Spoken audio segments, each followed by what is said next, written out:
Sir आप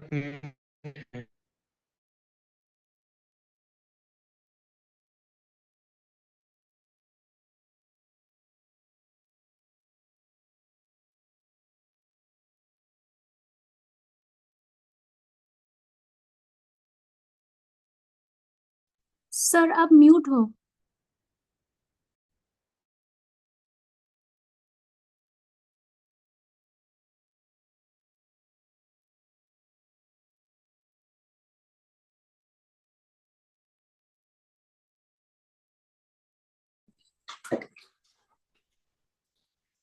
एक पूछेगा आपसे क्या?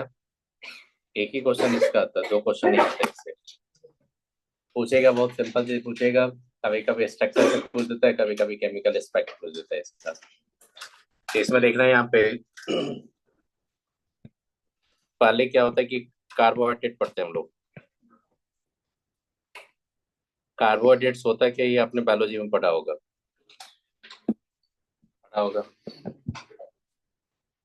कार्बो में हाइड्रेट कर दो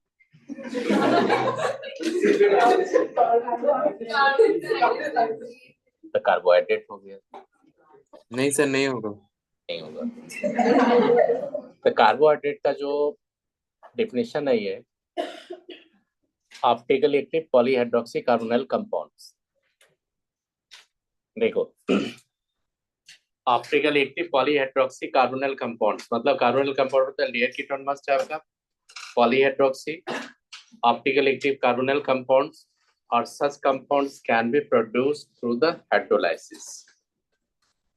जिसमें क्या होता है कि ऑप्टिकल एक्टिव पॉलीहाइड्रोक्सी का बात करो तो एल्डिहाइड कीटोन। तो कभी कभी क्या होता है फ्री एल्डिहाइड कीटोन नहीं भी रहता, लेकिन हाइड्रोलाइसिस के बाद उसको फ्री एल्डिहाइड कीटोन आप ला सकते हो। तो उसी को बोलते हैं हम लोग कार्बोहाइड्रेट। आई बात समझ में? तो ये एनसीईआरटी में लिखा हुआ है ये। लिख लो ऑप्टिकली एक्टिव पॉलीहाइड्रोक्सी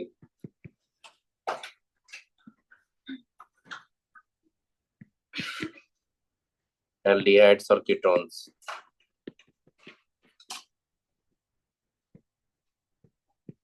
और सच कंपाउंड्स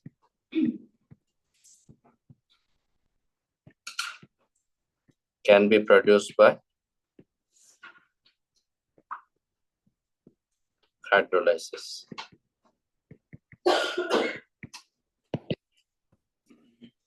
तो उसी के बोलते हैं कार्बोहाइड्रेट। कार्बोहाइड्रेट का अपने मॉलिक्यूलर फॉर्मूला देखा होगा, CH2O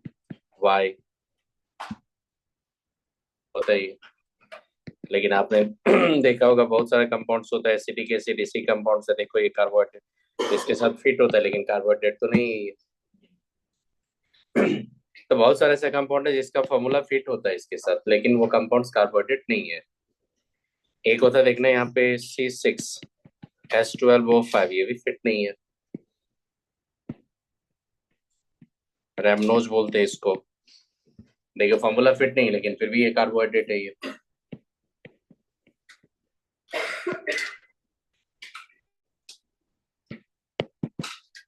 देखो ये टिक कर दिया मतलब कार्बोहाइड्रेट है, लेकिन फॉर्मूला देखो फिट नहीं करा उसका। हाँ, ग्लूकोज से मैं फिट कर देता। देखो ये C6H12 क्या लिखते हो आप? वो 6 लिखते हो कि नहीं? तो फॉर्मूला फिट किया इसमें। अब सबसे पहले क्या होता है कि पॉलीहाइड्रोक्सी बोले तो आपका क्या होगा, देखो जैसे CHO लिए और ये देखना है यहाँ पे CH2OH लिए और ये OH लिए, तो इसमें एक कार्बन सेंटर होगा। इसको बोलते हैं हम लोग ग्लिसरल्डिहाइड। ये फर्स्ट नंबर कार्बोहाइड्रेट का है ये। आपने डिफिनेशन लिखा पॉलीहाइड्रोक्सी कार्बोनिल कंपाउंड, तो कम से कम हाइड्रोक्सी कितना लेना पड़ेगा? दो तो लोग है ना, एक तो हाइड्रोक्सी नहीं ले सकते हो ना। तो देखो इसमें कितना हाइड्रोक्सी है आपका? दो हाइड्रोक्सी। और कौन सा आपका कार्बोनिल कंपाउंड? ये फर्स्ट नंबर आपका शुगर का होता है, कार्बोहाइड्रेट का कितना कार्बन का? 3 कार्बन का। आई बात समझ में? उसके बाद तो जानते हो आप ये कि अगर मान लो CHO लिया आपने, CH2OH लिए, ये क्या होगा? OH ले लिए, H लिए, ये OH लिए, H लिए, ये तो कार्बोहाइड्रेट हो गई। पॉलीहाइड्रोक्सी तो है ही आपका। अगर मान लो CH2OH ले लिया आपने, ये CH लिए, और ये आपने CH2OH ले लिए, देखो यहाँ पे HOH ले लिए मैंने, फिर ये OH कर दिए, ये OH कर दिए, ये भी तो कार्बोहाइड्रेट होगा ही आपका। समझ में आएगा कार्बोहाइड्रेट क्या होता है? तो polyhydroxy optical active carbonyl compounds कर लेंगे। अब जब आपने देखा होगा क्लासिफिकेशन क्या होगा, तो एक होता मोनोसेक्राइड्स। मोनोसेक्राइड्स का मतलब होता है can not B hydrolysed further. Monosaccharide को फर्दर हाइड्रोलाइसिस करके सिंपलर यूनिट्स में आप उसको हाइड्रोलाइसिस नहीं कर सकते हो, तो उसको बोलते हैं मोनोसेक्राइड्स। जब आप देखते हैं कि अगर मान लो कोई सेक्राइड्स है, कार्बोहाइड्रेट्स है, that can be hydrolysed to 2 to 10 units, simpler units में अगर उसको हाइड्रोलाइसिस करके ला सकते हो तो उसको बोलते हो ओलिगोसेक्राइड्स। और जब मोर देन 10 यूनिट्स आप ला सकते हो तो उसको बोलते हैं पॉलीसेक्राइड्स। स्टार्च को आप कहाँ पे रखते हो? पॉलीसेक्राइड में। ग्लाइकोजन आपने पढ़ा होगा, कहाँ पे रखते हो? पॉलीसेक्राइड में रखते हो। सेलुलोज को किस में रखते हो? पॉलीसेक्राइड में। लेकिन आपने देखा होगा आपका डाइसेक्राइड होता था, कौन होता था? सुक्रोज होता है, माल्टोज होता है, लैक्टोज, माल्टोज होता है, ये सब क्या होता है आपका? डाइसेक्राइड्स होता है। तो डाइसेक्राइड्स होता है जिसमें 2 यूनिट्स आप मोनोसेक्राइड लाओगे हाइड्रोलाइसिस के थ्रू। ट्राइसेक्राइड का मतलब होता है कि आफ्टर हाइड्रोलाइसिस 3 यूनिट्स लाओगे आप। और लाइगोसेक्राइड में आपका आफ्टर हाइड्रोलाइसिस कितना मोनोसेक्राइड आएगा? 2 to 10 यूनिट्स। तो ये सब थोड़ा लर्न करना आपको, लाइगो ये क्या होता है। ज्यादा इस पे क्वेश्चन नहीं पूछेगा क्योंकि ये क्लासिफिकेशन बहुत सिंपल है। फिर जब हम लोग जाते हैं, हम लोग क्या करते हैं, जब नोमेनक्लेचर करते हैं हम लोग, तो नोमेनक्लेचर जब आता है इसका, तो देखना है यहाँ पे क्या होता है।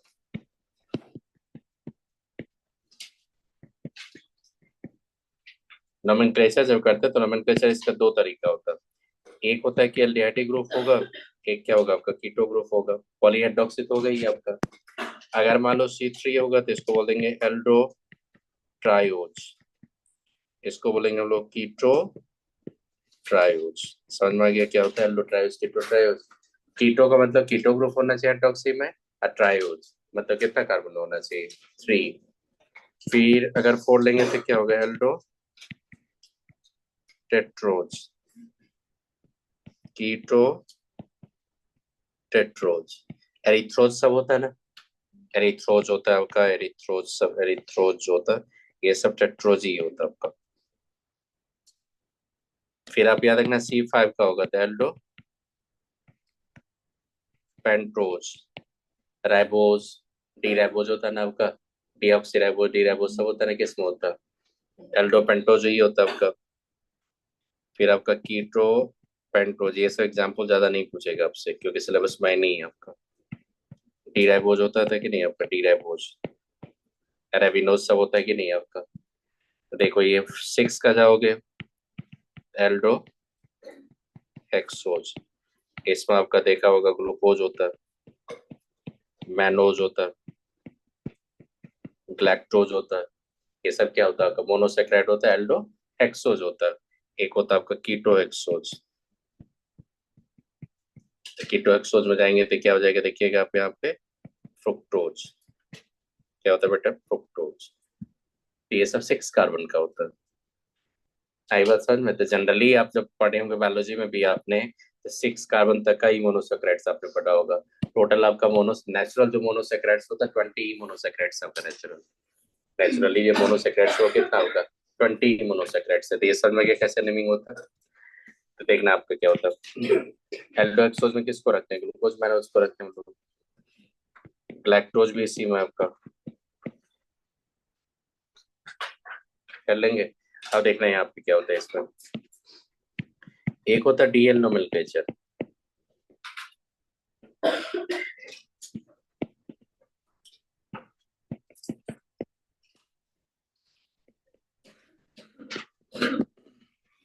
आप याद रखो, एक होता आरएस कॉन्फ़िगरेशन होता था, याद होगा। इसको बोलते हैं हम लोग एब्सोल्यूट कॉन्फ़िगरेशन। एक तो होता है डीएल कॉन्फ़िगरेशन, इसको बोलते हैं रिलेटिव कॉन्फ़िगरेशन। ये जो रेफरेंस लाते हैं ना, रेफरेंस हम लोग लाते हैं, रेफरेंस लाते हैं लोग ग्लिसरॉल्डिहाइड से।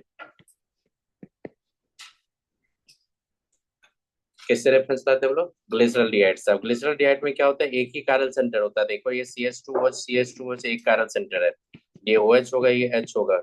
नाउ OH किधर आपका? राइट या लेफ्ट? कारल सेंटर है, इसको डी ग्लिसरॉल्डिहाइड बोलेंगे। इसका ऑप्टिकल एक्टिविटी से कोई मतलब नहीं होता। ये नहीं आप बोल पाओगे कि कौन आपका ऑप्टिकल एक्टिव है, कौन आपका ऑप्टिकली इनएक्टिव है। ये आप डेक्स्ट्रो कौन होगा, लेवो कौन होगा, नहीं बता पाओगे आप। फिर देख रहे हैं यहाँ पे, अगर ओएच को अगर राइट लेफ्ट लेंगे,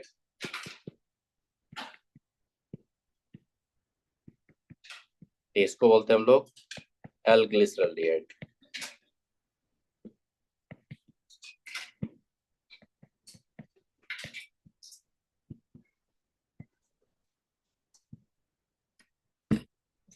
आप क्या होता है, पॉलीहाइड्रोक्सी कार्बोनिल कंपाउंड में जब डीएल नोमेनक्लेचर लाओगे, तो आप क्या करना, सबसे लोएस्ट कैरल सेंटर पे वर्क करना। वही कैरल सेंटर पे वर्क करोगे जो इसके जैसा लुक होना चाहिए, केमिकल एस्पेक्ट इसके जैसा होना चाहिए। तो ये केमिकल एस्पेक्ट आपका क्या होगा, सबसे लोएस्ट पे ही मिलेगा। क्योंकि टॉप पे हमेशा रखते हैं हम लोग ऑक्सीडाइज कार्बन को, तो टॉप पे हमेशा क्या रहेगा, एल्डिहाइड कीटोन। और सबसे लोअर पोजीशन पे रखते हैं रिड्यूस कार्बन को, तो वो क्या मिलेगा, अल्कोहल। तो आपको केमिकल एस्पेक्ट देखना है कि एल्डिहाइड ग्लिसरॉल्डिहाइड के साथ किसके मैच करता है, तो ये आपको सबसे लोएस्ट कैरल सेंटर पे मिलेगा, टॉप पे नहीं मिलेगा। तो लोएस्ट कैरल सेंटर पे आ जाइएगा। लोएस्ट कैरल सेंटर मतलब कि बॉटम से सबसे लोअर कैरल सेंटर कौन है वो चेक कर लेना। अब लोएस्ट कैरल सेंटर पे देखना कि OH अगर राइट साइड होगा तो उसको डी कन्फिगरेशन दे देना, OH अगर लेफ्ट साइड होगा तो क्या करना, आर कन्फिगरेशन। क्योंकि आपने कहाँ से रेफरेंस पॉइंट ली, एल, तो ये कहाँ से रेफरेंस पॉइंट लिया आपने, ग्लिसरॉल्डिहाइड से। देखो आपको कैसे पता चलेगा, देखना यहाँ पे, अगर आपने ये CHO ले लिए, देखना ये CH2OH ले लिए, ये देखना ये OH ले लिए आपने, H लिया, ये H लिया आपने, OH लिया, ये OH लिया आपने, H लिया, ये देखो OH लिए। देखो इसमें सबसे लोएस्ट कैरल सेंटर ये है आपका। इस कैरल सेंटर को देखो, इस पार्ट को देखो, इस पार्ट को देखो, मैच कर रहा है कि नहीं। तो बस यही केमिकल एस्पेक्ट देखने के लिए आपको क्या करना पड़ेगा, आपको केमिकली वो सेम लूप आपका व्यू केमिकली रिएक्शन होना चाहिए इस पार्ट में। तो वो देखेंगे तो यही पार्ट में आपका रिपीट होगा। इसमें तो ऑक्सीडाइज कार्बन है सबसे टॉप पे होना चाहिए। और यही होता है कि जब इमेल फिशर ने बोला था, जब फिशर को रिएक्शन आप देखोगे पॉलीहाइड्रोक्सी का, तो सबसे ऑक्सीडाइज कार्बन को सबसे टॉप पे रखो। आई बात समझ में। तो आप खुद से बता दो, एल्डिहाइड कीटोन को जो ये कार्बोक्सिल, ये अल्कोहल को जब ऑक्सीडाइज करते हैं तो एल्डिहाइड कीटोन से कार्बोक्सिलिक की तरफ जाता है ना, होता ऑक्सीडाइज कार्बन कौन होगा, एल्डिहाइड कीटोन ही होगा ना, तो उसको टॉप पे रखेंगे हम लोग। अब देखो ये लास्ट, ये क्या होगा, लोएस्ट कैरल सेंटर हो गया, लोएस्ट एसिमेट्रिक कार्बन।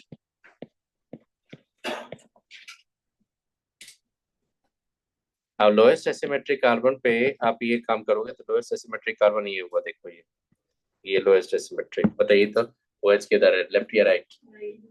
इसको बोलेंगे डी ग्लूकोज। आई बात समझ में। और देखना है यहाँ पे,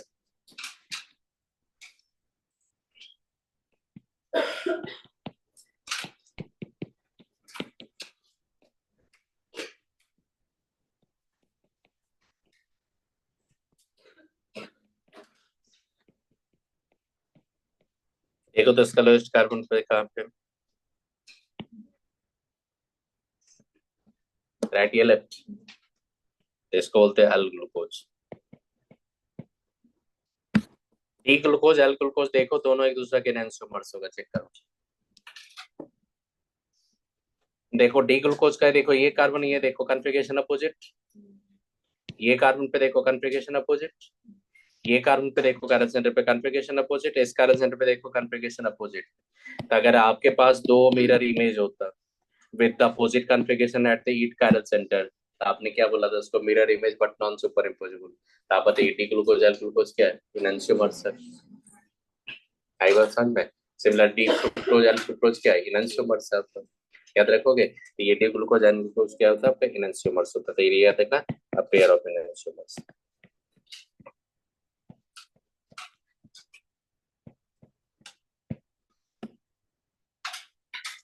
कर लेंगे।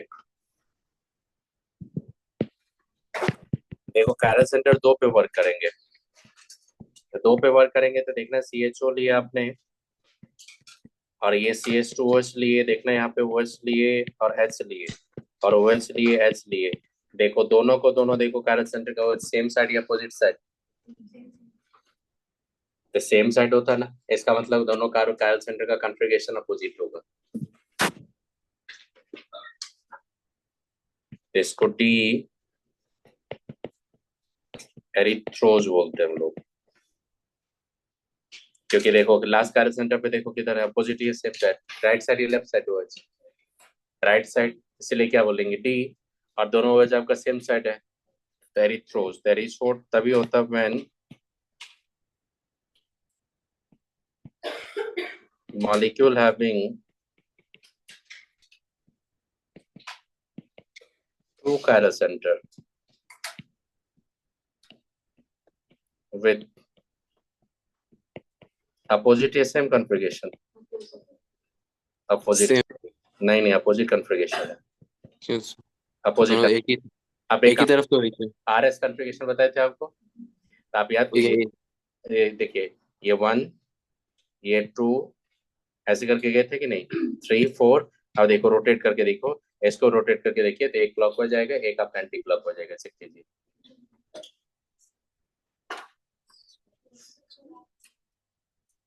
नहीं बात सर, नहीं तो एक सिंपल याद रखना, सिंपली आप याद रखना यहाँ पे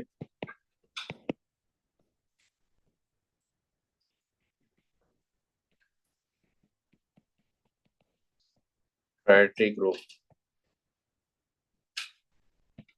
ऑन द सेम साइड, तो बताओ सेम साइड है या अपोजिट साइड है, ये सेम साइड है कि नहीं, चेक करो, तो उसको बोलेंगे, क्या बोलेंगे, ट्रेयोस या एरिथ्रोस, ट्रेयोस।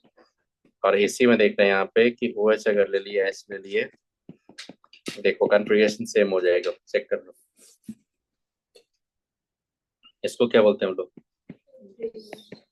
एल थ्रेयोज, क्योंकि चेक करो ये अपोजिट है, ये किधर है आपका, लेफ्ट, तो क्या बोलेंगे एल, और दोनों का अपोजिट रखा तो क्या बोलेंगे थ्रेयोज।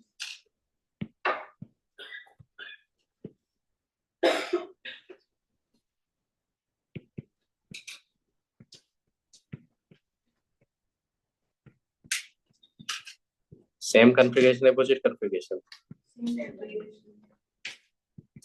अब याद करो ऑप्टिकल एक्टिविटी आपने पढ़ा था, जब प्लेनो सिमेट्री होता था मेजो फॉर्म में, तो एक आर था दूसरा एस आ जाता था कि नहीं कैरल सेंटर, और जब देखना आर आर कॉन्फ़िगरेशन था तो उसका हमेशा ऑप्टिकल एक्टिव क्या होता था, उसका मिरर इमेज एस एस आता था कि नहीं, याद है ये, याद रखिएगा दोनों को अगर अपोजिट रखोगे तो कॉन्फ़िगरेशन आर एस कॉन्फ़िगरेशन क्या होगा, यहाँ पे सेम होगा, अगर ये आर होगा तो ये भी आर होगा, ये एस होगा तो ये भी एस होगा, और दोनों को सेम साइड रखोगे, एक अगर आर होगा तो दूसरा एस होगा, फिक्स है, कई बात समझ में, तो एक साइड होगा तो क्या बोलेंगे एरिथ्रोज, अपोजिट साइड कर देंगे तो क्या बोलेंगे ट्रेयोज,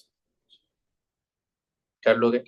अब देखो यहाँ पे एक और बताता हूँ, सी एच ओ लिए और ये सी एच टू एच लिए, बताइए क्या होगा,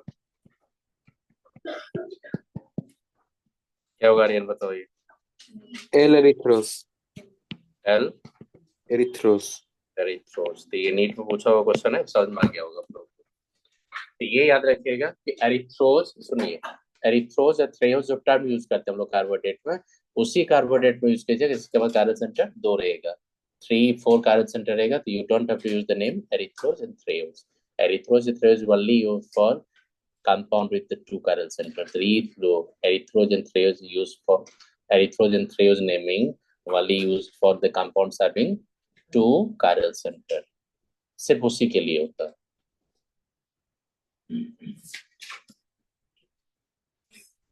Carbohydrate having only 2 chiral center, then term you can use erythroid and threoz, otherwise no। कर लेंगे, समझ में आ गया डी फॉर्म एल फॉर्म कौन होगा, कर लोगे,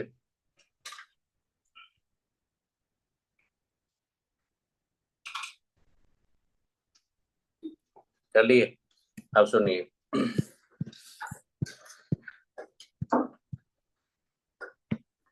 आप क्या होता है, ये तो नेमिंग समझ में आ गया आपको, अब मैंने पढ़ा दिया, ये नेमिंग जो होता है, ये जो नेमिंग डी और एल होता है, इसमें ऑप्टिकल एक्टिविटी का कोई रिलेशन नहीं होता, नेचुरली ऐसा देखा है कि डी कॉन्फ़िगरेशन का जो भी ग्लूकोज है वो डेक्स्ट्रो रोटेटरी है, और डी कॉन्फ़िगरेशन का जो भी फ्रुक्टोज है वो लेवो रोटेटरी है। आई बात सर, मैंने क्या बोला कि डी कॉन्फ़िगरेशन का जो भी, डी कॉन्फ़िगरेशन का, डी कॉन्फ़िगरेशन ग्लूकोज, ये होता है आपका dextrorotatory, that is plus या माइनस, प्लस। इसको क्या करते हैं, स्मॉल एल स्मॉल डी से लिखते हैं हम लोग। डी कन्फिगरेशन और फ्रुक्टोज, जो आपका फ्रुक्टोज का जो भी होगा, चाहे वो डी कन्फिगरेशन का आपका, तो ये हमेशा होता है, क्या होता है, लीवो रोटेटरी।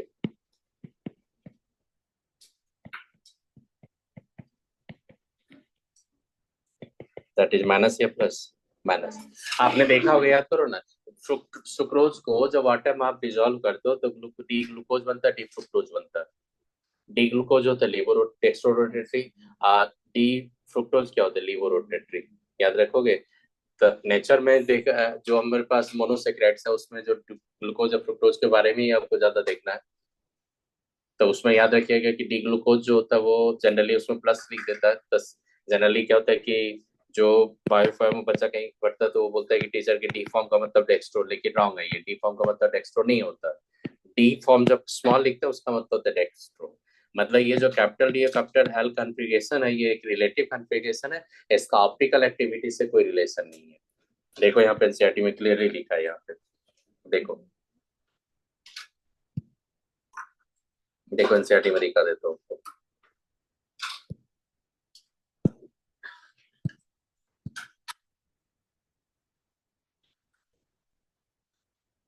देखो, देखो, the letter D or L before the name of any compound indicate the relative configuration of particular stereoisomers of compound with respect to the configuration of some other compounds. कौन था, ग्लिसरॉल्डिहाइड था, configuration of which is non। पता आपको glyceraldehyde का। In case of carbohydrate, the reference, देखो, refer to their relation with the particular isomers of glyceraldehyde। clearly बोल रहा है, glyceraldehyde contain the one asymmetric carbon existing through enantiomeric। ये obviously ये दोनों क्या है, एक दूसरे के enantiomers है, तो mirror image है। अब देखो, isomers of glyceraldehyde D configuration, it means when its structure formula is written on the paper following the specific convention which will you study in the higher classes, OH group is lie on the right hand side of the structure. All those compounds which can be chemically correlated with the D isomers of glyceraldehyde are said to be D configuration, whereas those correlated with L form तक क्या बोलेंगे, L glyceraldehydes। अब बताओ real configuration ये लिख दिया आपका। फिर क्लियरली बोल रहा है यहाँ पे, देखो इधर आपको बोला होगा, देखो, glucose correctly named D plus glucose, D before the name of the glucose represent the configuration, plus represent the dextrorotatory nature of the molecule. It should be remembered that D or L have no relation with the optical activity of the compounds। Clearly बोल रहा है कि नहीं, मतलब आप किसी compound configuration में D ला रहे हो तो उसको स्ट्रिक्टली आप बोलोगे डेक्स्ट्रोरोटेटरी है, आप नहीं बता पाओगे। क्योंकि आपने देखा था ग्लूकोज आपका डी फॉर्म में क्या था, डेक्स्ट्रो, लेकिन फ्रुक्टोज था डी फॉर्म में क्या आपका, लीवो।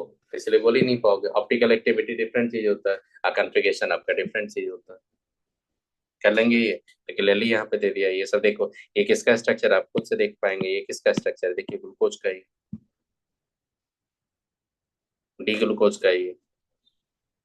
आई बात समझ में, ये सब कार्बोक्सिलिक एसिड लेके चला है आपका, तो ये तो कार्बोहाइड्रेट बोलेंगे नहीं, वो कार्बोहाइड्रेट क्या होता है, पॉलीहेड्रोक्सी एंड कीटोन। क्योंकि क्लियरली यहाँ पे एनसीईआरटी में देखो क्या लिखा है, यहाँ पे पॉलीसेकेराइड से पहले देखो यहाँ पे, कार्बोहाइड्रेट में भी define as the optical active polyhydroxy and ketone और compounds which can be produce such units on hydrolysis. अब देखो क्लियरली बोल रहा है यहाँ पे कि फॉर्मूला होता है लेकिन फिट होता है, लेकिन कार्बोहाइड्रेट तो नहीं है। और फिर एमनोज यहाँ पे लिख ही दिया, यहाँ पे carbohydrate but does not fit with the definition. बोल रहा है कि नहीं आपका, एनसीईआरटी का जो लाइन है मैंने बता दिया। देखो यहाँ पे लिखा कि एल्डोट्रायोज क्या होता है, केट्रोकिस क्या होता है।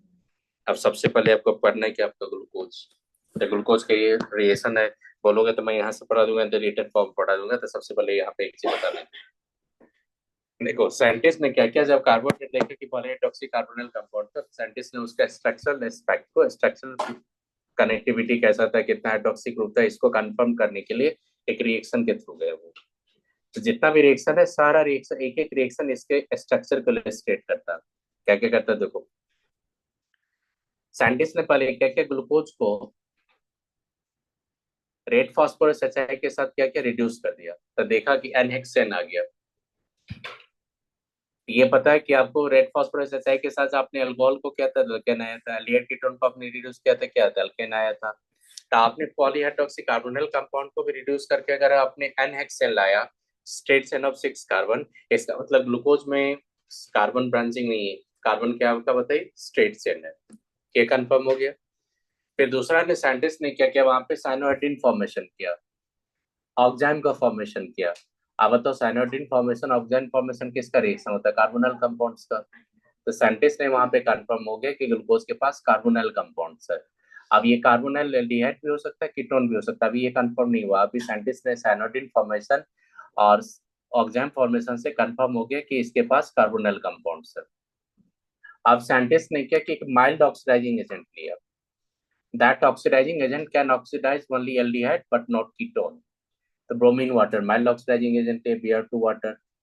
Br2 वाटर सिर्फ ऑक्सीडाइज करता है सेलेक्टिवली किसको, एल्डिहाइड को, कीटोन को ऑक्सीडाइज ही नहीं कर पाता। तो ब्रोमीन वाटर का कलर क्या होता है, रेडिश ऑरेंज होता है। तो साइंटिस्ट ने क्या कि ग्लूकोज में रेडिश ऑरेंज का Br2 क्यू ड्रॉप दे दिया, देखा कि उसका कलर डिस्चार्ज हो गया।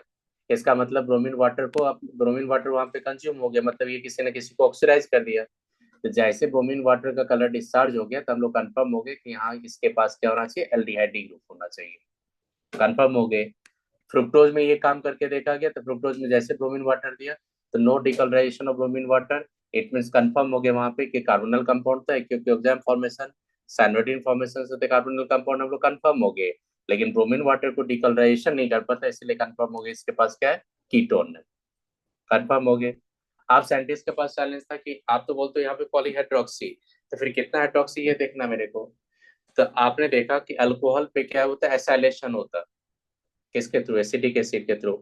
तब साइंटिस्ट ने क्या कि 1 मोल ग्लूकोज, साइंटिस्ट ने क्या किया, एसिटिक एसिड लेके, एसिटिक एनहाइड्राइड लेके एसाइलेशन करवाया। तो देखा ग्लूकोज का 1 मोल 5 मोल ऑफ एसिटिक एनहाइड्राइड को कंज्यूम करके ग्लूकोज पेंटा एसीटेट बनाया, मतलब 5 mole of acetic acetic anhydride को एब्जॉर्ब किया। इसका मतलब साइंटिस्ट ने कंफर्म हो गया कि ग्लूकोज के पास 5 हाइड्रोक्सी ग्रुप है। फिर उसका साइंटिस्ट के पास था कि ये जो हाइड्रोक्सी है वो प्राइमरी है कि सेकेंडरी, ये कंफर्म करना था। तो उसको साइंटिस्ट ने क्या किया, कंसंट्रेटेड HNO3 ले लिया। अब HNO3 ऑक्सीडाइजिंग एजेंट होता है, ये सिर्फ ऑक्सीडाइज कर पाता है किसको, 1 डिग्री को अल्कोहल को और एल्डिहाइड कीटोन, एल्डिहाइड को। तो आपके पास एल्डिहाइड तो कंफर्म हो गए, लेकिन 1 डिग्री अल्कोहल को अगर होता तो कंफर्म हो जाएगा कि HNO3 से। तो कार्बोक्सिलिक एसिड, जैसे आपने ग्लूकोज को कंसंट्रेटेड HNO3 के साथ ऑक्सीडाइज किया तो आपका सैक्रिक एसिड आ गया, मतलब डाइकार्बोक्सिलिक एसिड का कंपाउंड आ गया, एल्डिहाइड भी आपका कार्बोक्सिलिक में कन्वर्ट हो गया। अब 1 डिग्री जो आपका हाइड्रोक्सी था वो भी किस में कन्वर्ट हो गया, कार्बोक्सिलिक में। 2 डिग्री एसिटिज रह गया। तो साइंटिस्ट ने देखा कि ग्लूकोज में मेरे को पता है कि एल्डिहाइड ग्रुप है, वो कार्बोक्सिलिक में आया।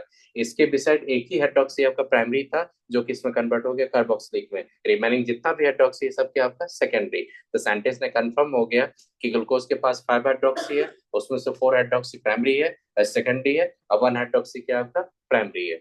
ये साइंटिस्ट ने ऑब्जर्वेशन ले लिया। अब साइंटिस्ट के पास चैलेंज क्या हो गया कि ग्लूकोज में देखा गया, ग्लूकोज में जब आगे देखा गया तो ग्लूकोज देखा कि सिर्फ स्ट्रेस नहीं देता, अगर एल्डिहाइड ग्रुप है सिर्फ प्रेजेंट होना चाहिए, सिर्फ टेस्ट होना चाहिए, तो सिर्फ सेट नहीं दिया। अगर एल्डिहाइड ग्रुप है तो बाइसल्फेट का फॉर्मेशन होना चाहिए, सोडियम बाइसल्फेट का फॉर्मेशन नहीं किया।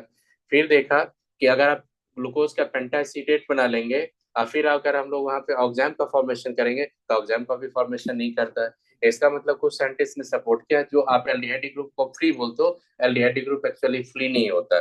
तो वहां से ग्लूकोज का सपोर्ट करता है structure, cyclic structure.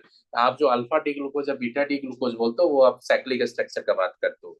Cyclic structure जैसे बात करोगे तो इसका मतलब जो एल्डिहाइड था उसको आपने हेमी एसिटल के फॉर्म में आपने रख दिया उसमें। तो जैसे एल्डिहाइड को हेमी एसिटल में लेके चले जाएंगे तो साइक्लाइजेशन हो जाएगा, वहां पे 6 नंबर का रिंग बना जाता है जिसको हम लोग पायरेनोज बोलते हैं। तो ग्लूकोज क्या होता है, पायरेनोज होता है। एल्डो पायरेनोज का मतलब होता है ग्लूकोज। कीटो फ्यूरानोज होता है, तो फ्यूरानोज का मतलब होता है 5 मेंबर, फ्यूरान 5 मेंबर्स आया। तो देखना है कि फ्रुक्टोज का सेक्लाइजेशन करेंगे तो 5 मेंबर रिंग बनाएंगे, और ग्लूकोज का सेक्लाइजेशन करेंगे, मैनोज का सेक्लाइजेशन करेंगे तो कितना बनाएंगे, 6 मेंबर। हेट्रोसाइक्लिक रिंग होता है, इसीलिए ऑक्सीजन होने के चलते पायरेनोज होता है 6 मेंबर, और फ्यूरानोज होता है आपका 5 मेंबर। है बात समझ में। तो साइंटिस्ट ने देखा कि स्ट्रक्चर कुछ आपने रिएक्शन नहीं देखा तो वहां से सपोर्ट करते हैं साइक्लिक स्ट्रक्चर को।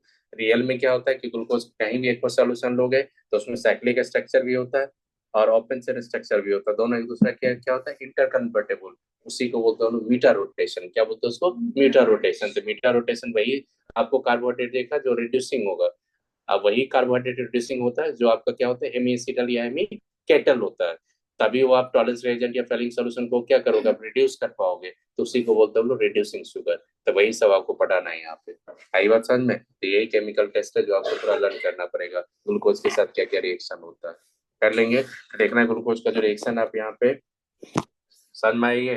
तो लिख दो या बता दो यहाँ से, जो बोलो बता दे। यहाँ पे रिएक्शन बता दिया ना, लिख सकता है, ये तो समझ में आ गया ना। तो चलो लिख लो, देखो इधर फॉर्मेशन प्रिपरेशन। नहीं नहीं होगा कि लिख नहीं पाओगे तो बोलो ना, मैं सारा स्ट्रक्चर लिख दे। लिख दे, लिख दोगे टाइम लगेगा, अभी बता रहा हूँ। लिख दे तो साइड में लिख देता हूँ, लिख देता हूँ ताकि प्रैक्टिस कर लोगे। सुनो बता रहा हूँ, ग्लूकोज का प्रिपरेशन सबसे पहले होता है। तो ग्लूकोज का प्रिपरेशन क्या होता है कि सुक्रोज का जब एसिडिक हाइड्रोलाइसिस करते हैं हम लोग, हीट करना पड़ता है थोड़ा।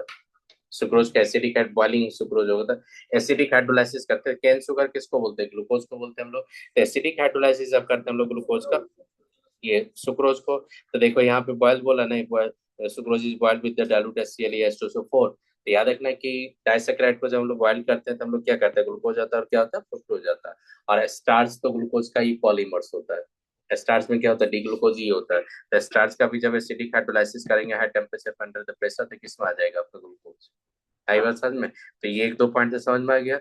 आप देखो यहाँ पे स्ट्रक्चर ऑफ ग्लूकोज को एक्सप्लेन किया यहाँ पे। तो देखो मॉलिक्यूलर फॉर्मूला तो ये हो गया आपका। इसको डेक्सट्रोज भी बोला जाता है। इसमें देखना, on prolong heating with HI के साथ प्रोलॉन्ग हीटिंग करते हो तो क्या दिखाता है ये, NHN। NHN आपका क्या होता है, ये NHN होता है। आई बात समझ में? तो आपके पास क्या होता है कि आपने देखा था एल्डिहाइड कीटोन अल्कोहल को भी आपने HI के साथ दिया था, क्या आया था, अल्केन आया था। एल्डिहाइड को भी दिया था, क्या आया था, अल्केन आया था। अल्कोहल आपको कितना 2 मोल HI कंज्यूम करता था, एल्डिहाइड कीटोन कितना करता था 4 मोल। कार्बोक्सिलिक एसिड कितना करता था 6 मोल। रेड फास्फोरस HI याद करो। तो ये बोला कि प्रोलॉन्ग जब हीट करते हैं HI के साथ तो ये क्या देता है, NHN। ये सजेस्ट कर रहा है आपका कि 6 carbon atom are linked in the straight chain. आई बात समझ में? ये कर लेंगे। तो ये रिएक्शन क्या था, ऐसे में लिख के रेड फास्फोरस क्या नेक्स्ट बना देगा। आई बात समझ में?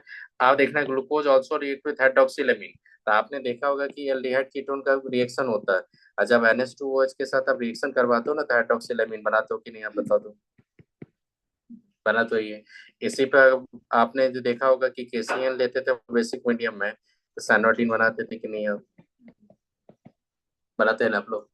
तो ये क्या इंडिकेट करता है, ये इंडिकेट करता है प्रेजेंस ऑफ कार्बोनिल। तो ये कौन सा ग्रुप है, ये कार्बोनिल ग्रुप है। कार्बोनिल का मतलब क्या होता है, एल्डिहाइड भी हो सकता है और कीटोन भी हो सकता है ये। तो कार्बोनिल ग्रुप का प्रेजेंस आपका साइनोटिन फॉर्मेशन, ऑक्सीजन फॉर्मेशन दिखाया। तो देखो यहाँ पे क्लियरली लिखा है, नोट्स में भेज दूंगा, नोट्स लिखा हुआ है मेरा, भेज दूंगा। देखो यहाँ पे glucose react with hydroxyl element to form the oxide, ये तो जानते हो आप। ग्लूकोज आल्सो रिएक्ट विद ये hydrogen cyanide to give the cyanohydrin. देखो this reaction confirm the presence of carbonyl. ये तो नहीं बोला कि एल्डिहाइड कीटोन होगा, बोला कि या तो एल्डिहाइड हो गया है तो कीटोन होगा। देखो पहला रिएक्शन कंफर्म कर रहे हैं कि 6 कार्बन का चेन है, दूसरा रिएक्शन कंफर्म किया कि एल्डिहाइड कीटोन है। आई बात समझ में? अब ग्लूकोज देखो यहाँ पे जो 4 रिएक्शन है, ये to confirm the presence of aldehyde group. तो देखना यहाँ पे कि glucose get oxidise with the 6 carbon carboxylic acid gluconic acid बोलते हैं, याद रखिएगा, बहुत पूछता है ये सब। On treatment with mild oxidising agent bromine water. ये ब्रोमीन वाटर जब जाओगे तो देखना ये ग्लूकोज होता है, इसमें Br2 लेंगे तो Br2 का कलर क्या होता है, डिकलराइजेशन होता है। डिकलराइजेशन ऑफ ब्रोमीन वाटर कलर, इसका कलर क्या होता है आपका, रेडिश ऑरेंज होता है ये, याद रखोगे। तो रेडिश ऑरेंज कलर आपका डिस्चार्ज हो जाएगा किस में, तो ये कंफर्म हो गया डिकलराइजेशन ऑफ ब्रोमीन वाटर अगर हो गया तो ये कंफर्म हो गया किसका प्रेजेंस है, आपका एल्डिहाइड ग्रुप का। अब ये देखना यहाँ पे CH2OH चाहिए, और देखना यहाँ पे ये क्या लिए, COH लिए, और ये CHOH मैंने क्या क्या यहाँ पे ट्राइस कर दिया, और ये CH2OH कर दिया। तो बेटा ये तो फ्रुक्टोज है, तो दिख रहा है ये क्या है, फ्रुक्टोज। आगे फ्रुक्टोज। अब फ्रुक्टोज पे जब Br2 आप Br2 और वाटर दोगे तो क्या होता है, नो डिकलराइजेशन। तो बताओ डिकलराइजेशन नहीं कर पाया, इसका मतलब कीटोन इसको ऑक्सीडाइज नहीं कर पाए, कीटोन के साथ रिएक्शन नहीं होगा इसका। इसका मतलब कौन सा ग्रुप है यहाँ पे, कीटोन।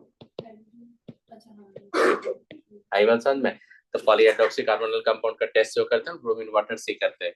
आप तो लैब नहीं देते लेकिन स्कूल के लैब में पूछता ही है कि बताओ ये पॉलीहाइड्रोक्सी एल्डिहाइड एक ही कीटोन है, तो हम लोग टेस्ट करते हैं ब्रोमीन वाटर से। अगर डिकलराइज हो गया तो समझ जाते हैं कार्बोनिल कंपाउंड क्या आपका एल्डिहाइड, अगर नहीं होगा तो कार्बोनिल क्या होगा कीटोन, कर लेंगे ये। तो आपने क्या किया, एल्डिहाइड कीटोन का समझ में आ गया।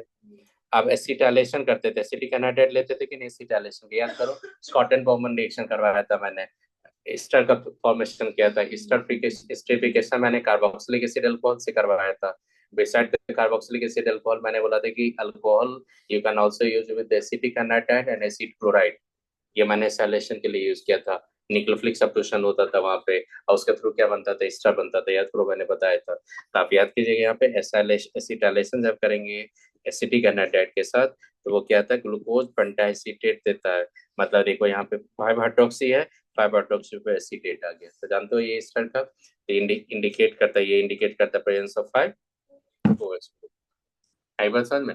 तो glucose pentaacetate indicate the presence of 5 hydroxy group, bromine water decollation indicate the presence of aldehyde group, red phosphorus indicate the presence of 6 chain of straight chain of 6 carbon, और cyanidin formation oxime formation indicate the presence of carbonyl group। आई बात समझ में। Next reaction याद रखिएगा कि oxidation with the nitric acid, ये बहुत stronger oxidising agent होता है। ये ऑक्सीडाइजिंग एजेंट ग्लूकोनिक एसिड दोनों को, ये देखो इधर से लाया ग्लूकोनिक एसिड्स, इधर से लाया ग्लूकोज, इधर से क्या ले रहा है आपका ग्लूकोज, दोनों को ये किस में कन्वर्ट करते हैं, सैक्रिक में, मतलब डाइकार्बोक्सिलिक एसिड्स में। तो देखो यहाँ पे क्लियरली बोला डाइकार्बोक्सिलिक एसिड, और indicate the presence of primary कितना, प्राइमरी अल्कोहलिक OH ग्रुप। आई बात समझ में। तो आपसे यही पूछेगा कि प्राइमरी OH ग्रुप को इंडिकेट करने के लिए आपने कौन सा रिएक्शन करवाया था, SNO3 के साथ ऑक्सीडेशन। आपको बोले एल्डिहाइड को कंफर्म करने के लिए कौन सा रिएजेंट आपने यूज किया, तो ब्रोमीन वाटर। आपसे पूछेगा कि हाइड्रोक्सी ग्रुप को रिप्रेजेंट करने के लिए कौन सा किया आपने, एसिटिक एनहाइड्राइड, यही सब पूछेगा आपसे, कर लेंगे ये। तो सैक्रिक एसिड समझ में आ गया क्या होता है। फिर उसके बाद कॉन्फ़िगरेशन में ऑलरेडी ये पार्ट बता चुका हूँ आपको, कहाँ से रेफरेंस लेके कॉन्फ़िगरेशन ऑलरेडी बता चुका हूँ यहाँ पे ये पार्ट। फिर देखा कॉन्फ़िगरेशन ये ऑलरेडी मैं डी प्लस ये सब बता दिए थे, ग्लिसरॉल्डिहाइड के क्या होगा, क्योंकि डी कॉन्फ़िगरेशन ग्लूकोज को मैंने क्या लिया था पॉजिटिव। तो देखो वहां पे लिखा है यहाँ पे, देखो structure of glucose and glyceraldehyde is written in the way most oxidised carbon, देखो कौन है most oxidised carbon, oxidised carbon कौन है, एल्डिहाइड ग्रुप होगा, तो उसको आप टॉप पे रख दो।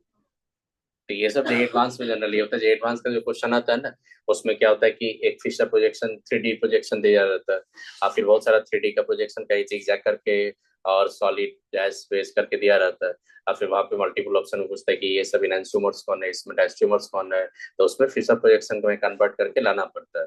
तो वो आपके लेवल का चीज, क्योंकि आपसे क्वेश्चन वैसा पूछेगा नहीं, आपसे सीधा पूछेगा कि डी फॉर्म ऑफ ग्लूकोज, तो याद रखना डेक्स्ट्रो, और L D form of fructose, तो याद रखना लीवो, याद रखोगे ये। तो यहाँ पे वही लिखा है यहाँ पे। और देखो साइक्लिक स्ट्रक्चर क्या क्या लिखा, देखना यहाँ पे, structure of glucose explain the most of the properties but following reaction or facts could not be explained by this structure। मतलब जो ओपन स्ट्रक्चर आपने नोटिस किया वो क्या क्या नहीं दिखा पाएगा। देखो despite having the aldehyde group glucose does not give the शिफ्ट टेस्ट, तो फिर एल्डिहाइड ग्रुप का प्रेजेंस को क्वेश्चन मार्क आ गया। फिर बोला कि does not form the hydrogen sulphide addition product, मतलब बाइसल्फाइड फॉर्मेशन नहीं किया। फिर बोला देखो pentaacetate of glucose does not react with hydroxylamine, इसका मतलब फ्री हाइड्रोक्सी ग्रुप नहीं है आपका, बता दिया यहाँ पे। तो फिर यहाँ से आगे कि ग्लूकोज का साइक्लिक स्ट्रक्चर आ गया यहाँ पे, फिर यहाँ पे तो ग्लूकोज का साइक्लिक स्ट्रक्चर कैसे होता है सुनो यहाँ पे, देखो देखो क्या होता है, साइक्लिक स्ट्रक्चर लिखा रहा हूँ, साइक्लिक स्ट्रक्चर ऑफ ग्लूकोज, सुनो क्या होता है देखना यहाँ पे, CHO, देखना ये CH2OH होता है, ये OH होता है, ये H होता है, H होता है वो OH।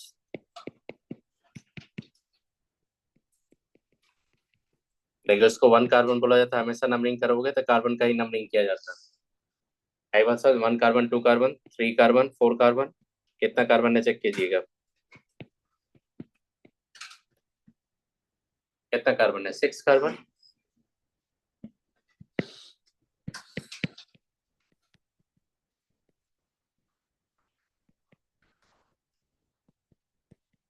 Participate in acetal formation, hemiacetal formation,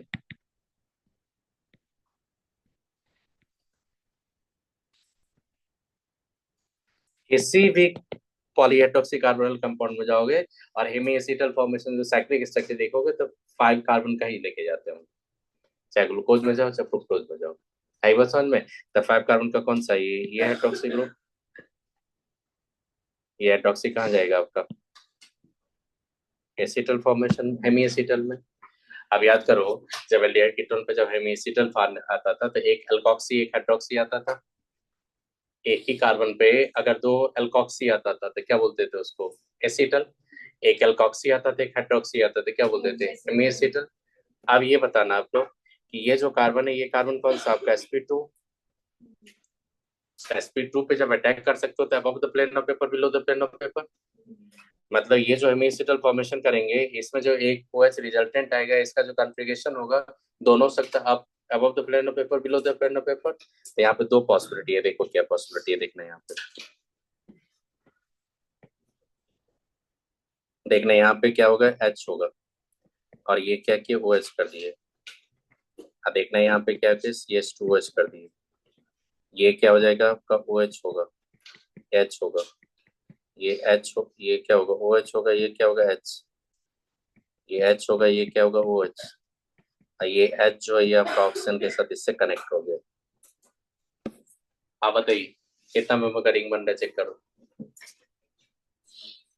देखो 1 2 3 4 5 6 मेंबर का रिंग बन रहा है कि नहीं, 1 2 3 4 5 6 मेंबर का रिंग बन रहा है, 1 2 3 4 5, ये और ऑक्सीजन भी तो गया रिंग में, कितना मेंबर का बना, 6 मेंबर का बना कि नहीं, इंक्लूडिंग ऑक्सीजन।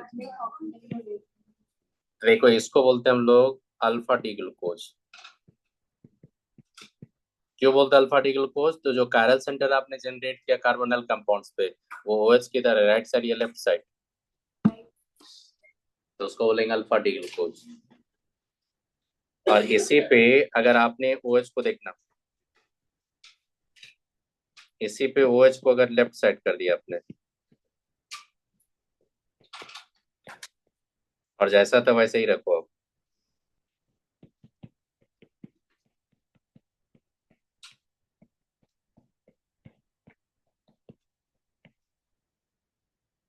देखो OH को किधर रखा हमने, लेफ्ट या राइट,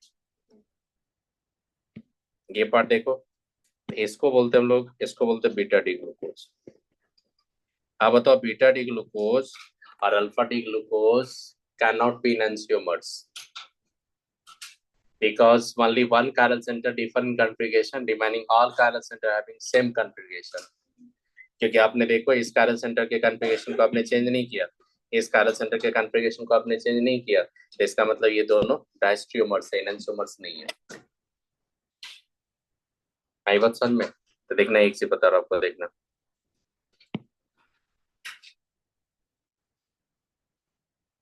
ये अल्फा डी ग्लूकोज का एक दिखाता हूँ आपको, देखना यहाँ पे अल्फा डी ग्लूकोज का कैसे दिखाते, देखना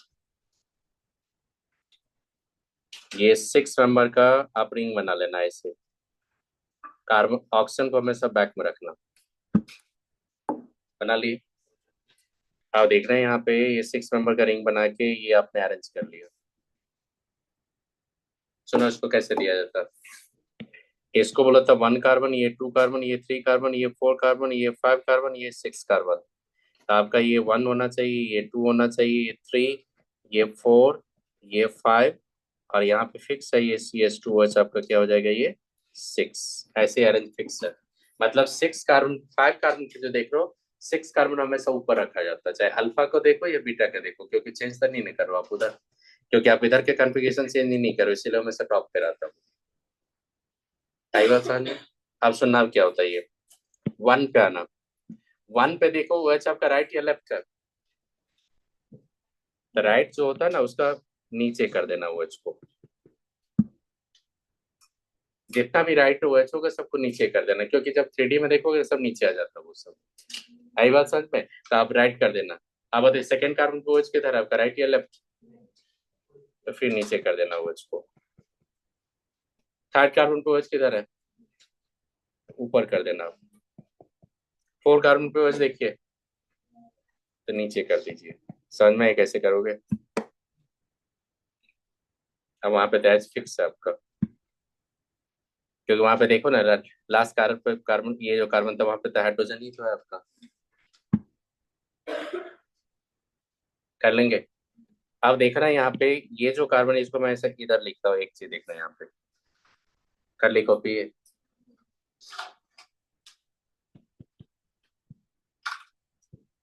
हार्वर्ड प्रोजेक्शन बोलते हैं ना इसको, पढ़े हो कभी ये सब?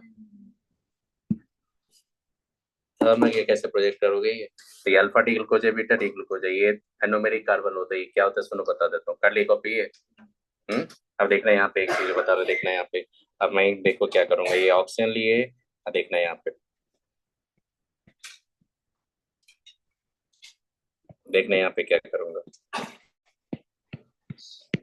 देख तो मेरे को याद है मैं कर रहा हूँ, देखना ये एच लिए, ओ एच लिए, ओ एच लिए, एच लिए, एच लिए, ओ एच लिए, ओ एच लिए, एच है ये एच है, ये C H two O H है। चेक करना यहाँ पे क्या होगा, 1 carbon, 2 carbon, 3 carbon, 4 carbon, 5 carbon, 6 carbon, पता चला आपको? फिर देखना यहाँ पे क्या करेंगे,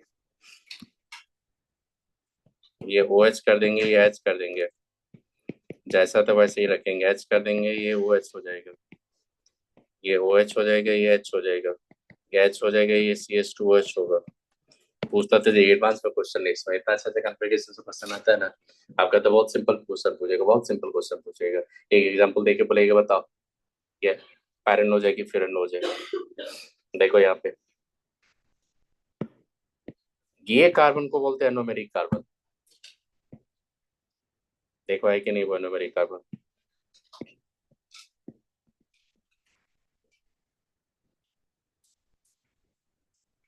ये कार्बोनल कार्बन है कि नहीं वो बताइए?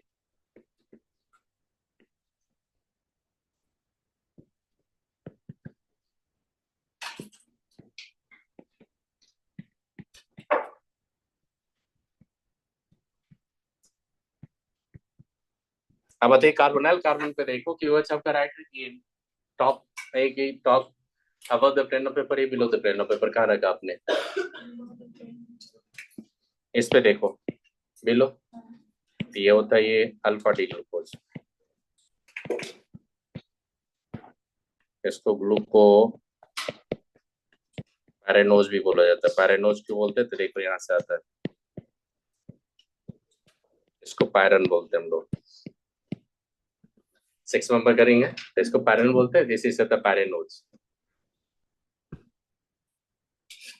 इसको बोलेंगे बीटा डी ग्लूकोज। अब बताओ तो beta D glucose alpha D glucose में दोनों में देखो तो नंबर ऑफ कैरल सेंटर कितना? 5।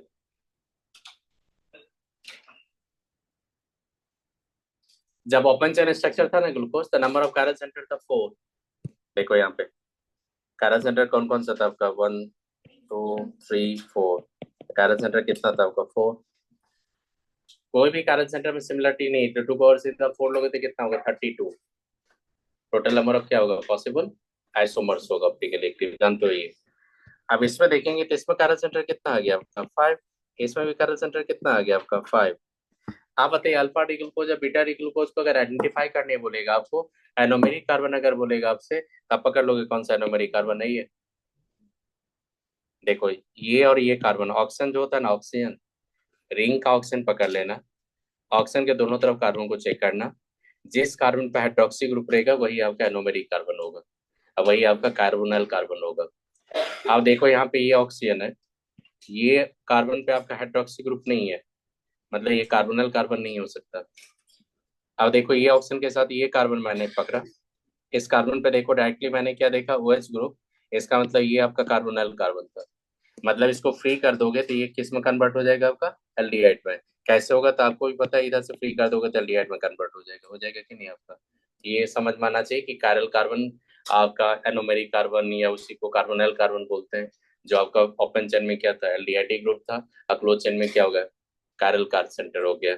ये फर्स्ट कार्बन है ये। तो यहाँ पे क्या लिखते हैं हम लोग, देखना यहाँ पे क्या करते हैं, दोनों के बारे में क्या पता करते हैं, ये दोनों के बारे में।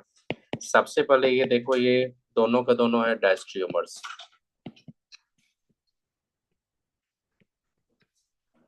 दोनों को दोनों हेमीसिटल है कि एसिटल है, ये बताइएगा आप लोग।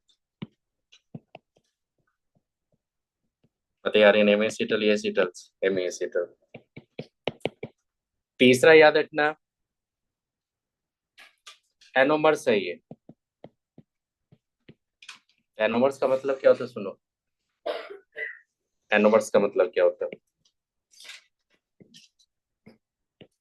तो डायस्टेरियोमर्स।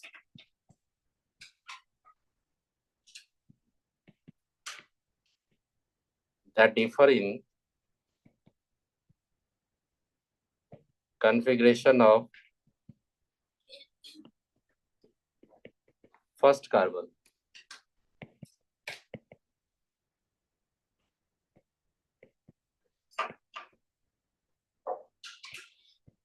कौन सा कार्बन पे डिफर इन कॉन्फ़िगरेशन होगा? तो फर्स्ट कार्बन जनरली कौन सा कार्बन होता है? कार्बोनल कार्बन। तो कार्बोनल कार्बन पे देखो, कार्बोनल कार्बन आपका क्या था already? कार्बोनल carbon open chain structure में चिरल सेंटर नहीं था। जब आपने हेमीसिटल फॉर्मेशन किया, साइक्लाइजेशन किया, तो कार्बोनल कार्बन क्या होगा, चिरल सेंटर आ गया। तब वहां के कॉन्फ़िगरेशन से डिफरेंस आता है, उसको बोलते हैं हम लोग एनोमर्स। एनोमर्स एनोमर्स होता है कि डायस्टेरियोमर्स होता है? तो आपको याद रखना आपको पूछेगा कि alpha D glucose beta D glucose क्या होता था, याद रखना डायस्टेरियोमर्स। याद रखोगे एनोमर्स या एपीमर्स? एनोमर्स। समझ में आई? अब देखो, और देखो एक चीज बताता हूँ, नोट करके लिख लो। देखो और ये देखना, यहाँ पे CHO ले लिया आपने, और ये CH2OH लिए, ये OH लिया आपने, H लिया, ये H लिया आपने, OH लिया, ये OH है, ये H है, ये OH है, ये H है। क्या बोलेंगे आप इसको? D glucose. देखना CHO लिया मैंने, और ये CH2OH चाहिए।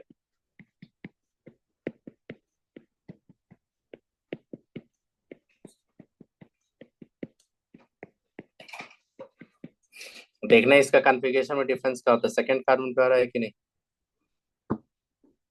That configuration difference in the second carbon, that carbon is anomeric carbon? No, that is not chiral center, that is not carbonyl carbon। देखो ये जो कॉन्फ़िगरेशन डिफर कर रहा है, ये कार्बन तो आपका कार्बोनल कार्बन नहीं है, कार्बोनल कार्बन तो ये है। इसको बोलते हैं हम लोग C2 एपीमर्स। एपीमर्स का मतलब होता है कि two diastereomers that differ in configuration of the second carbon। Carbonyl carbon पे नहीं, सेकंड कार्बन पे। Second carbon, third carbon, fourth carbon कभी कार्बोनल कार्बन हो ही नहीं सकता। याद रखोगे? सेकंड कार्बन ग्लूकोज का, ये ग्लूकोज का बता रहा हूँ। देखो ये फर्स्ट कार्बन है, ये 2, ये 3, ये 4, ये 5, ये 6 है। तो सेकंड कार्बन कभी कार्बोनल कार्बन हो ही नहीं सकता होगा। फोर्थ कार्बन कभी कार्बोनल कार्बन हो ही नहीं सकता होगा। तो सेकंड फोर्थ पे अगर कहीं पे कॉन्फ़िगरेशन में डिफरेंस होगा तो उसको बोलते हैं एपीमर्स। और कार्बोनल कार्बन पे अगर साइक्लाइजेशन में डिफरेंस अगर कॉन्फ़िगरेशन होगा तो उसको क्या बोलते हैं हम लोग? एनोमर्स। एनोमर्स हमेशा होता है साइक्लिक आइसोमर्स, और एपीमर्स क्या होता है? Open chain isomers. Open chain epimers anomers में क्लियर कट इन्फॉर्मेशन होना चाहिए। एनोमर्स का मतलब साइक्लिक आइसोमर्स। आई बात समझ में? एनोमर्स का मतलब होता है differ in configuration of chiral center that was carbonyl carbon in open chain structure। आई बात समझ में? और ये एपीमर्स का ऐसा कुछ डिफिनेशन ही नहीं है आपका। तो याद रखिएगा, ये ग्लूकोज होता है, और ये होता है आपका डी मैनोज। आप बताओ डी ग्लूकोज या डी मैनोज क्या आपका? C2 एपीमर या C1 एपीमर्स? C1 एपीमर्स कभी होता ही नहीं है, 2 और 4 होता है। तो ग्लूकोज या लैक्टोज जो लिखते हो ना, वो C4 एपीमर्स है वो। इसमें C4। C1 एपीमर्स कहाँ से होगा? C1 तो आपका कार्बोनल कार्बन है, एपीमर्स कभी हो ही नहीं सकता वो। C1 हमेशा एनोमर्स होता है साइक्लाइजेशन में।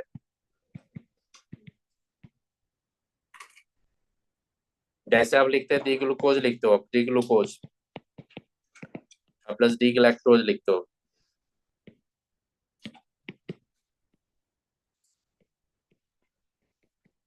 लैक्टोज ये जो होता है ना, ये आपका क्या होता है? C4 apo, C4 epimers.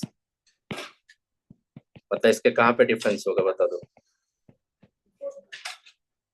4 carbon पे, इसका कहाँ पे डिफरेंस था आपका 2 कार्बन पे। C3 एपिमर्स नहीं होता, C2 होता, C4 होता, याद रखना। तो साथ में क्या C4 एपिमर्स, C2 एपिमर्स कौन सा होगा, पकड़ लोगे। तो आप याद रखोगे ग्लूकोज अमाइनोज क्या होता है आपका, C2 एपिमर्स या C4 एपिमर्स। अब बेटा जो C2 एपिमर्स होता है ना, वो हमेशा ही एक दूसरा के इंटर कन्वर्टेबल होता है। इसीलिए अगर एक्वस सोल्यूशन ग्लूकोज रखोगे ना, तो उसमें मैनोज भी मिलेगा आपको। आई बात समझ में। एक्वस सोल्यूशन इंटर कन्वर्टेबल होता है ग्लूकोज का, मैनोज का। C4 एपिमर्स इंटर कन्वर्टेबल नहीं होता, लेकिन C2 एपिमर्स क्या होता है आपका, इंटर कन्वर्टेबल होता है। तो आपने दो टर्म देखा, एक देखा एनोमर्स, एक देखा epimers. Anomers, different configuration of the first chiral carbon, that was the carbonyl carbon in open chain। Open chain में कार्बोनिल कार्बन था, क्लोज चेन में क्या हो गया, हेमीएसिटल आ गया वो। तो वहां पे कॉन्फ़िगरेशन डिफरेंस आपका क्या टर्म आता है, एनोमर्स। और ओपन चेन में अगर बिसाइड द chiral सेंटर तो आपका क्या होगा, कार्बोनिल कार्बन पे तो होगा ही नहीं। तो किसी भी chiral सेंटर पर अगर डिफरेंस होता है तो उसको क्या बोलते हैं, एपीमर्स। तो आपने देखा ग्लूकोज अमाइनोज क्या था, C2 एपीमर्स, और ग्लूकोज ग्लाइकोज क्या था आपका, C4 एपीमर्स। आई बात समझ में। तो ये कुछ आइडिया लगा कैसे कॉन्फ़िगरेशन डिफर करता है ये समझ में आ गया साइक्लिक स्ट्रक्चर कैसे होता है। फ्रुक्टोज का देखो, यहाँ पे फ्रुक्टोज का भी पता चलेगा आपको। ये CH2OH होता है ये, और ये C देखना यहाँ पे CH2OH लिए, देखना यहाँ पे H और OH लेंगे, ये OH की H की है, ये OH की H की है। चेक करना यहाँ पे 1 2 3 4 5 6 कार्बन है कि नहीं। फोर्थ से देखिए यहाँ पे हम लोग साइक्लाइजेशन करेंगे, बताओ तो कितना मेंबर का रिंग बनेगा, 5 मेंबर का। देखना यहाँ पे क्या होगा, OH होगा, तो ये क्या होगा आपका CH2OH हो जाएगा। और यहाँ पे क्या करेंगे, CH2OH करेंगे, ये देखना है HOH आ जाएगा आपका, HOH आ जाएगा, ये H, ये ऑक्सीजन, यहाँ से इसको बॉन्ड बना दो। कितना मेंबर का रिंग बना चेक कर लो।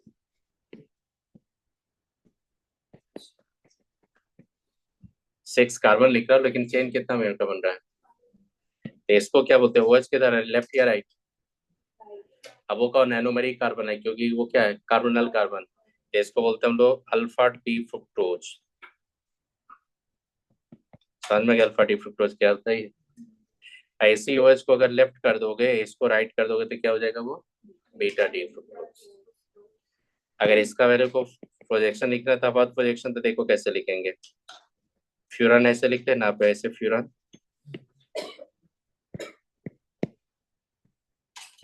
फ्यूरन लिखते हो कि नहीं, है फ्यूरन लिख दो ये। तो देखना यहाँ पे क्या हो जाएगा, देखना यहाँ पे कैसे करते हैं हम लोग।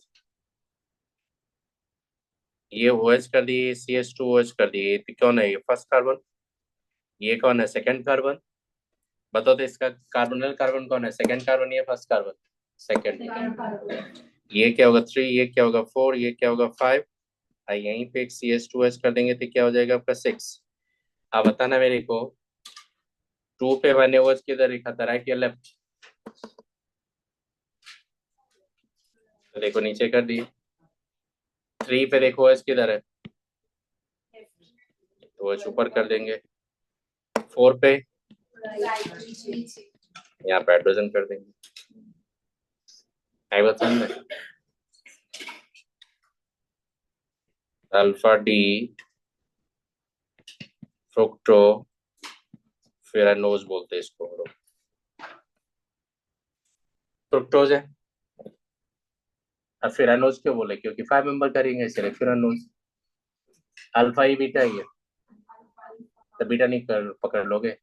अब बताओ बीटा में क्या चेंज करोगे, बीटा में इसी को चेंज करेंगे, सिर्फ रिवर्स कर देंगे, रिमेनिंग सब सेम रहेगा। तो अल्फा बीटा क्या हो गया, एनांसोमर्स या डायस्टियोमर्स, डायस्टियोमर्स, एनांसोमर्स नहीं होता।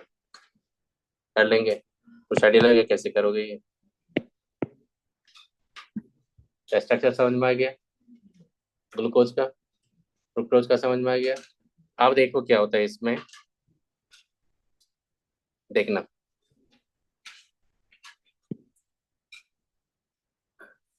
लिखो, एक से लिख दो तो नेक्स्ट से बता दूंगा।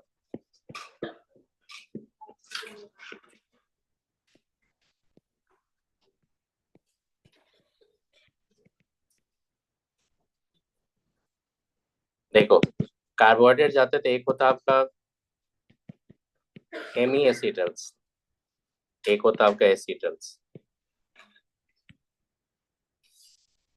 अब एसिटल क्या होगा, हेमी एसिटल क्या होगा, वो थोड़ा आइडिया लगा होगा आपका। हेमी एसिटल जो होता है वो रिड्यूसिंग शुगर होता है, मतलब फेलिंग सोल्यूशन टेस्ट देगा ये, टॉलरेंस रीजन टेस्ट देगा ये। और ये यहाँ पे देखोगे अब म्यूटा रोटेशन,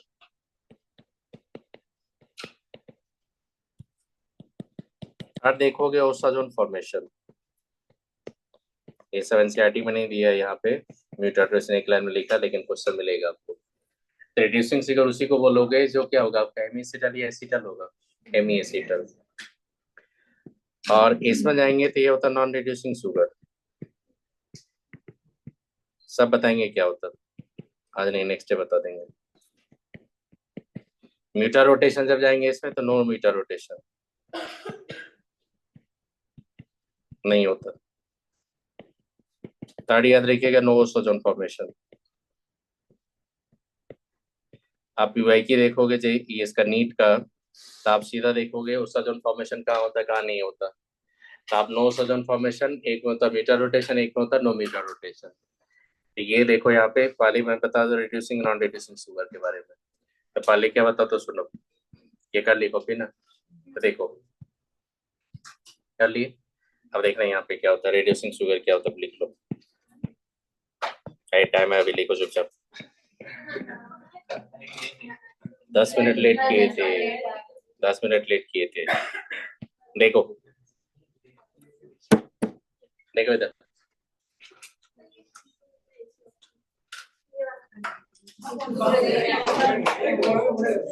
थोड़ा गर्म लग रहा है। चलो देखो सुनो, रिड्यूसिंग शुगर क्या होता है देखना। ये CHO और ये CHOH, ये 4 लिए थे, ये CH2H था, ये क्या था, ग्लूकोज या फ्रुक्टोज, फ्रुक्टोज बोलते हैं, ग्लूकोज है ये। और CH2OH लेते थे और ये COH, और CHOH अगर 3 ले लिए और ये CH2OH लेते थे, क्या बोलते थे इसको, तो एक काम करो, क्या है ये, फ्रुक्टोज या ग्लूकोज, फ्रुक्टोज पता चला ये। अब देखना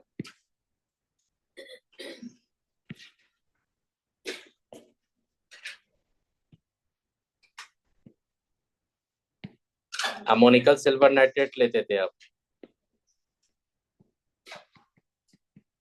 क्या बोलते थे, फेलिंग सॉल्यूशन टेस्ट, नहीं टॉलरेंस रिएजेंट टेस्ट।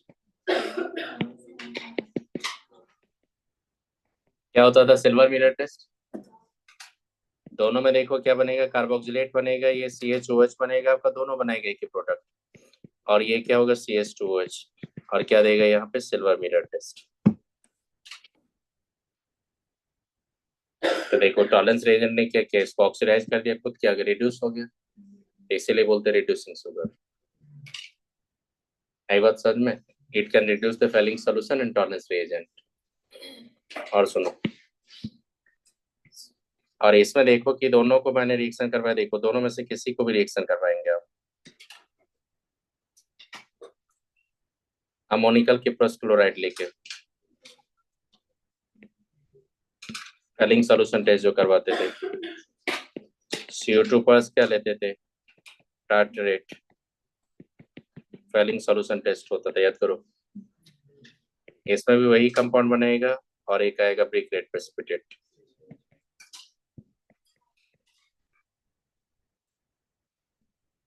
क्या आएगा, ब्रिक रेट।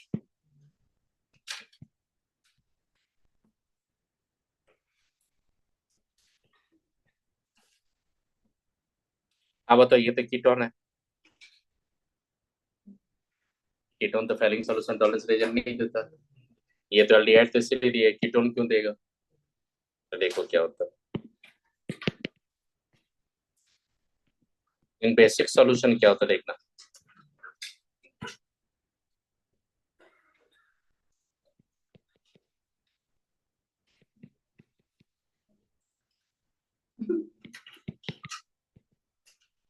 और नहीं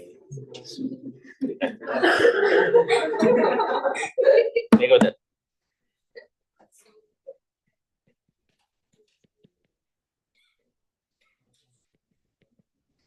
ए रुको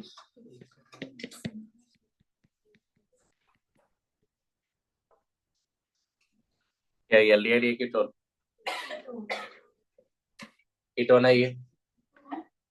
देखो बेसिक मीडियम जब जाते हो बेसिक मीडियम में क्या करते हैं यहाँ पे टॉटोमराइजेशन होता है, ये तो जानते हो आप लोग।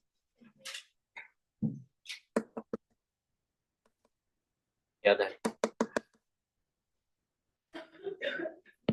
टॉटोमराइजेशन हो गया क्या हो जाएगा देखना यहाँ पे ये एच हो जाएगा यहाँ पे ओ एच हो जाएगा और ये क्या हो जाएगा ओ एच।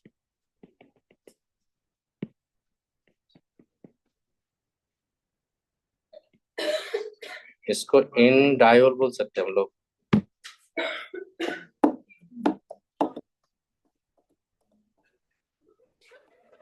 कौन सा अरे पॉलीहाइड्रोक्सी है तो पॉलीहाइड्रोक्सी और भी रहेगा उससे मतलब नहीं, मेरे को अल्फा से रिलेशन दिखाने से दिखा रहा हूँ मैं।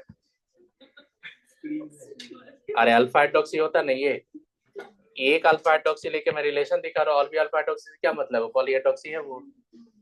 ग्लूकोज फ्रुक्टोज कुछ भी है, ये क्या होगा इसी में और दो चार कार्बन और जोड़ दूंगा तो ये क्या होगा फ्रुक्टोज हो जाएगा। इसी में चार कार्बन और दो ये इसी को आगे जाके चार कार्बन ऐड करेंगे तो ग्लूकोज हो जाएगा, वही दिखा रहा हूँ मैं आपको। देखो ये क्या होगा डबल बॉन्ड है तो ये नहीं आएगा और दो एच है तो क्या होगा वो अलग होगा तो इंडायोल इंटरमीडिएट आ गया। अब देखो कंटिन्यू कहाँ पे कर रहे हो, बेसिक मीडियम में रिएक्शन करवा रहे हो आप ये तो बेसिक मीडियम अब क्या होगा देखना यहाँ पे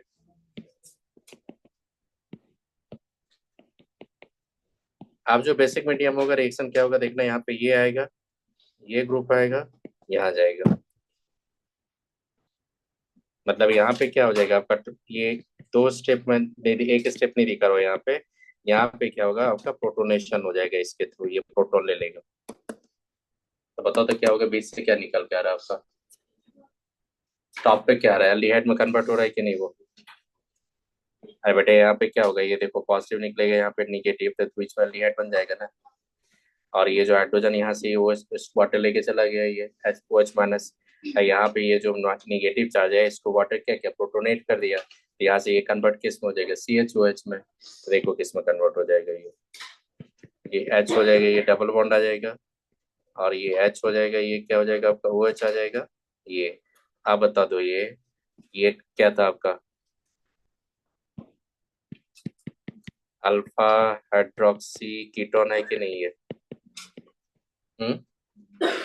जो देखो बेसिक मीडियम में टॉटोमराइजेशन के थ्रू किस में कन्वर्ट होगा अल्फा हाइड्रोक्सी एल्डिहाइड में कन्वर्ट हो गया कि नहीं।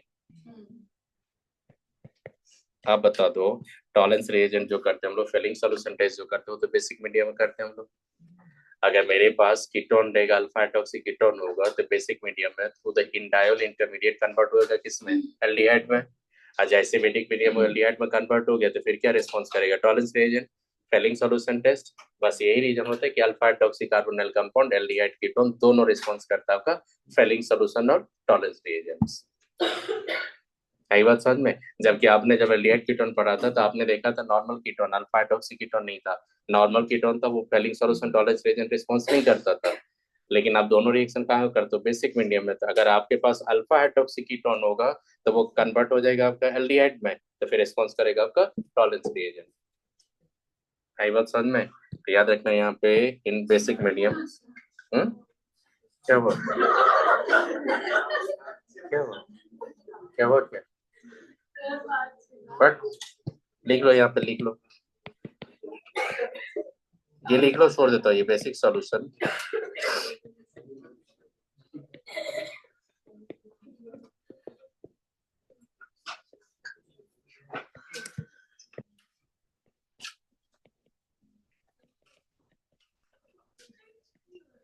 लिख लो यहाँ पे लिख देता हूँ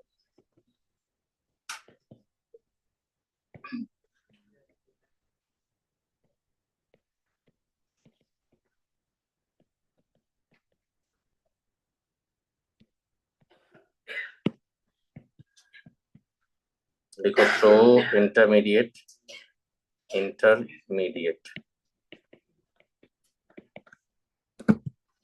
इसका मतलब हुआ ये, अगर आपके पास कहीं पे कीटोन होगा, अगर वो अल्फा हाइड्रोक्सी होगा,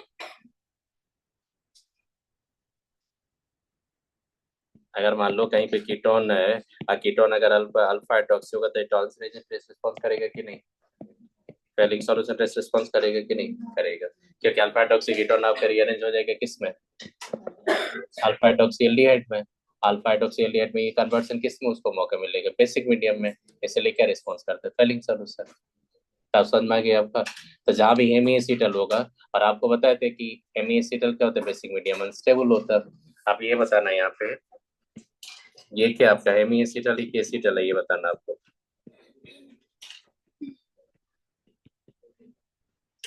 हेमीएसिटल है, मान लो ये RS है, ये हेमीएसिटल है। जैसे आप बेसिक मीडियम लोगे तो ये हाइड्रोलिक क्या करेगा देखना, बेसिक मीडियम में ये कन्वर्ट हो जाएगी एल्डिहाइड में। याद रखना, हेमीएसिटल कभी भी आपका बेसिक मीडियम में जब हाइड्रोलाइसिस करोगे तो फ्री एल्डिहाइड आपको मिलेगा। जैसे फ्री एल्डिहाइड ग्रुप आपको मिलेगा तो वो क्या रिस्पॉन्स करेगा? फेलिंग सॉल्यूशन और टॉलरेंस रिएजेंट। याद रखोगे ये।